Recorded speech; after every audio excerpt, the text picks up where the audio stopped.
안녕하세요. 코딩의 신 아샬입니다. 오늘은 개발자는 어떻게 작업을 나누고 정복하는가 라는 이야기를 할 거고요. 이거는 제가 예전에 이모콘에서 발표했던 내용인데 그때 영상이 기록이 되어 있지 않아서 이렇게 따로 만들게 되었습니다. 혹시 여러분 코끼리를 먹는 방법 아시나요? 코끼리. 코끼리 어떻게 먹어야 될까요? 여기 아주 커다란 코끼리가 있습니다. 굉장히 크죠? 이 너무 크고 귀여워서 이 코끼리를 먹는다라는 거는 상상하기가 굉장히 어렵죠. 하지만 이 코끼리를 먹는 방법이 있습니다. 어떻게 해야 될까요? 바로 한 입 크기로 잘라서, 그러니까 분리해서 먹는 거죠. 여기서 우리가 핵심은 우리가 통제할 수 있는 크기로 만든다라는 거죠. 우리가 어떤 일을 할 때도 작게 잘 나눈다면은 이런 상황들을 통제하기가 굉장히 쉬울 거예요. 그래서 오늘의 주제는 바로 개발자에 대한 거죠. 개발자는 어떻게 작업을 나누고 정복하느냐 이거죠. 어떻게, 그러니까 방법이라는 거에는 여러 가지가 있는데 오늘은 그 전부 할 수는 없고 몇 가지만 좀 다뤄보려고 해요. 그러면서 동시에 저는 도구를 언급하려고 해요. 사실 도구가 굉장히 중요한 건 아니에요. 망치를 손에 들었을 때는 모든 게 못으로 보인다라는 얘기가 있잖아요. 그런 위험들이 충분히 존재하죠. 하지만 우리가 실천에서는 굉장히 도구가 중요하죠. 적절한 도구를 적절한 상황에서 적절하게 쓰는 것만큼 문제 해결에 도움이 되는 경우는 그렇게 많지가 않아요. 굉장히 도구는 중요하죠. 아주 오래된 그리고 굉장히 확실한 도구는 바로 체크리스트예요. 우리는 늘 생각하죠. 생각하고. 왜냐면은 개발이라는 거는 사실 문제 해결 과정이기 때문인데요. 문제를 해결하기 위해서 고민하는 것도 굉장히 복잡한데 일이 막 추가로 몰려오기도 하고 그러다가 꼭 챙겨야 하는 부분들을 잊어버리기도 하죠. 굉장히 비일비재해요. 이런 일들이. 이런 경험은 다들 있을 거 아니에요. 일 굉장히 많고 막 신경 쓰이는 거 많은데 일 계속 들어오니까 막 잊어먹고 까먹었다. 이거 어떡하지? 이럴 때 일을 잊지 않도록 기록하고 계속해서 보는 거의 중요성은 다들 알 거라고 생각해요. 여기 문신 사랑하는 내 자녀 어쩌고 저쩌고 착하게 살자 이런 거 써놓잖아요. 팀이 함께 공유하는 체크리스트가 있으면 굉장히 좋겠죠. 사실 이런 도구 굉장히 많고요. 여기 보이는 어떤 지라라든가 아니면 트렐로라든가 여러 가지 협업 도구들 보면은 체크리스트 같이 볼 수 있는 체크리스트가 있죠. 굉장히 많이 쓰실 거라고 생각해요. 여러분 다들 쓰고 있을 거라고 믿습니다. 그쵸? 다들 쓰고 계시죠? 이런 도구들은 일단 큰 작업을 하나를 등록을 해놔요. 그 다음에 그거를 더 잘게 찢을 수 있도록, 더 나눌 수 있도록 이렇게 도와주는 그런 기능을 갖고 있죠. 그냥 아무렇게나 긋는데 작업을 나누는 게 아니라요. 위에서부터 우리의 커다란 목표가 있고 그 골을 위해서 몇 가지 예를 들어서 에픽 같은 거를 만든다든가 그 아래로 스토리를 만든다든가 그 아래 서브 태스크를 만든다든가 이런 식으로 상하관계들을 만들어주는 거죠. 계층 구조로 상하관계 만들고 이런 것들을 MEC 이야기 만들어주고 여기서 말하는 상하관계는 일의 중요함이라든가 능력의 상하관계 이런 거랑 상관없다라는 건 다들 알고 계시죠? 어쨌든 우리는 이렇게 만들어진 작업들을 하나씩 수행할 거예요. 아기 걸음으로 아주 작고 짧은 걸음으로 스텝 바이 스텝 이렇게 가지요. 이때 굉장히 인기 있는 도구가 바로 Git이라는 도구인데요. 개발자라면 다들 아실 거라고 생각해요. Git은 브랜치를 보는 우리의 시각을 완전히 바꿔요. 기존에는 서브 버전이라든가 여러 가지 도구들 쓸 때는 브랜치는 굉장히 피해야 되는 최후의 수단처럼 여겨지는 거였는데 Git이 등장하고 Git뿐만이 아니라 여러 가지 분산형 버전 컨트롤 시스템이 나오면서 작업당 브랜치 하나란 어떤 전략을 세울 수 있게 도와주죠.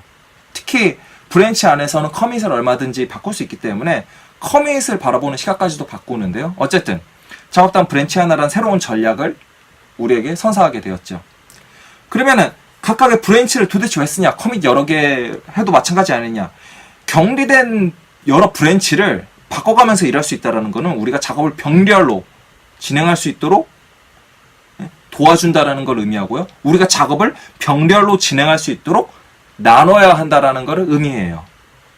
그리고 이거는 우리가 잘 나누기만 하면은, 작업을 잘 컨트롤하기만 하면은 협업이 굉장히 극대화된다라는 걸 의미해요. 뭐 누군가가 작업을 안 해서 내가 못해요, 이런 상황들, 어떤 의존성 관계들, 병렬로 못하게 하는 것들을 모조리 쪼개는 거죠. 우리가 맵 리듀스 같은 거, 뭐 분산 처리 막 여러 가지 할 때 기존의 패러다임 바꿔야 되는 거랑 마찬가지로 패러다임 쉬프트가 필요하죠. 우리는 계속해서 작업을 순서에 따라서 진행하는 거에 굉장히 익숙한데요. 누가 이걸 만들면 그걸 이어받아서 내가 뭘 하고 그 다음에 뭘 하고, 이런 방식에서 벗어나야 돼요. 우리가 테스트 코드를 작성할 때처럼 테스트 코드는 테스트 케이스들이 서로 격리된 상태로 따로따로 돌아도 상관이 없잖아요. 순서에 상관없이. 그런 것처럼 작업들이 서로 독립되게 만드는 게 굉장히 중요해요. 서로 간의 의존성을 끊어주고 서로 독립적으로 이걸 먼저 하든 저걸 먼저 하든 상관없도록 그렇게 작업을 구성하는 게 굉장히 중요하죠. 물론 서로 독립적인 작업을 만드는 건 굉장히 쉽지 않아요. 어렵죠. 특히 직관에 반하는 경우도 많고 우리가 익숙하지 않은 그런 경우도 굉장히 많아요. 그리고 제가 오늘 강조하고 싶은 것 중에 하나는 바로 merge hell이에요. 구글에 git merge hell이라고 치면은 그냥 충격과 공포의 그림이 너무 많은데, 그 중에서 굉장히 너무 복잡한 게 많아서 그 중에서 제일 보기 쉬운 걸 가지고 왔어요. 이게 완전 지옥이란 말이에요. 이게 뭐냐고요, 이게.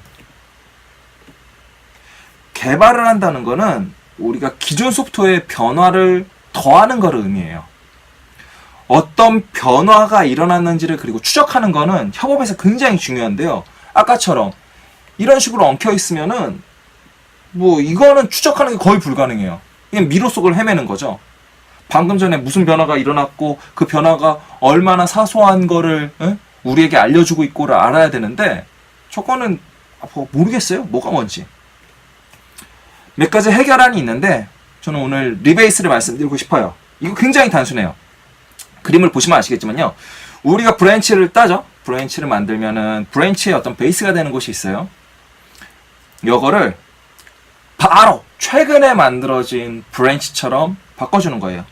베이스를 재정리하는 거죠. 리베이스라고 하는 거예요. 뭐 히스토리 조작이라든가 여러 가지 뭐 의미로도 쓰이고 그렇게 쓸 수도 있지만, 저는 오늘 정말로 베이스로 옮기는 리베이스만 알아보도록 할게요. 베이스로 옮겨주면요, 우리가 굉장히 좋은 게 불필요한 머지 커밋을 굉장히 줄여줘요. 협업을 하신다면 최신 코드를 내 브랜치에 반영하기 위해서 쓸데없이 머지한 경험이 굉장히 많을 거예요. 이거 같은 경우에는 뭐 저는 디벨롭 브랜치를 안 쓰지만 어쨌든 디벨롭 브랜치에서 뭔가를 가져와서 머지하는 거를 보여주거든요. 아무 의미 없어요. 내가 개발하다가 한동안 머지를 안 했더니 디벨롭이 더 성장을 했죠. 거기에 있는 걸 머지해오고 또 머지해오고 또 머지해오고 살 수가 없는 거죠. 아까 말씀드렸듯이 우리가 개발을 한다라는 거는 기존의 소프트웨어가 있고 거기에 변화를 더하는 거고요. 우리가 할 일은 내가 지금 하고 있는 작업을 항상 최신에 대한 변화로 유지하는 거예요. 내가 일주일 전에 코드에다 변화를 더했다가 아니라 오늘 지금 올라가 있는 우리가 공유하고 있는 최신 코드로부터 이런 변화를 일으켰다로 만드는 거예요. 항상. 내 작업이 항상 최신의 변화가 되도록, 내 작업이 항상 최신이 되도록 하는 것. 이게 바로 리베이스의 핵심이에요. 그리고 작게 나눈 브랜치를 항상 최신으로 만든다라는 거는요. 브랜치는 뭐 해당 작업이 완료되면은 뭐 merge가 곧 될 거고, merge된 거는 즉시 삭제한다라는 걸 의미하는 거죠. 브랜치가 막 오랫동안 뭐 유지돼야 되거나 그런 게 아니에요. 뭐 예전에 종종 보면 브랜치를 딴 다음에 여기서 바뀌는 게 있네 하더니 그 브랜치를 갑자기 더 수정을 해서 막 다시 뭐 또 이미 한번 merge가 된 브랜치인데요. 그걸 또 다시 뭐 풀리케를 보내거나 뭐 여러 가지 그런 경우가 있는데, 아니에요. 재활용하는 게 아니에요. 우리는 작업을 일정 단위로 나눠서 있고 그 브랜치는 작업이 완료되면은 그쵸? 1초 전에 그 있었던 코드로부터 나는 변경을 했고 합쳐졌네? 그럼 즉시 없어지고. 그쵸? 그런 식으로 우리가 굉장히 최신의 변화만 계속해서 꾸준히 가져가는 거죠. 100개의 풀리케가 지금 머지가 안 됐다고 하더라도 그 100개는 항상 지금 당장의 최신 코드로부터의 변화가 되도록 유지를 해주는 게 굉장히 중요하죠. 우리는 어떤 일이 이렇게 서서히 점점 커지기를 원하지 갑자기 빡 하고 커지는 걸 원하지 않아요. 우리가 각 단계를 이렇게 작게 점점 추적할 수만 있다면은 최종적으로 이게 얼마나 커지느냐랑 무관하게 우리는 이 작업들을 통제할 수가 있는 거죠.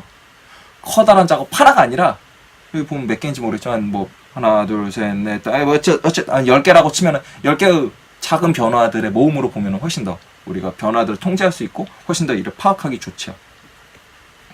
그렇다면 우리는 어느 정도로 작게 나눠야 될까요? 단순해요. 그냥 우리가 통제할 수 있을 정도로 작으면 돼요. 그쵸? 좀 더 구체적으로 보면요. 브랜치를 풀리케로 많이 보내잖아요. 머지 리퀘스트, 풀 리퀘스트로. 그랬을 때 코드 리뷰가 가능한 크기여야 돼요. 만약에 이게 너무 커서 코드 리뷰를 미루고 있거나 뭐 작업 머지하는 걸 미루고 있거나 어떤 위험이 있을까 두렵다면은 지금 더 잘게 나누셔야 돼요. 나중에 할 일이 없도록요. 자, 이제 우리는 코끼리를 어떻게 먹어야 하는지 잘 알게 되었을 거라고 생각합니다. 오늘 다룬 주제에 대한 자세한 질문이나 추가적인 도움이 필요하신 분들은 저한테 연락을 주시고요. 뭐 마지막으로 제 작업 마인드를 다룬 짤을 하나 보면서 마치도록 하겠습니다. 우리는 1분 전에 우리보다 진화한다. 한 바퀴 돌리면 아주 조금이지만 앞으로 나아가지. 네, 감사합니다.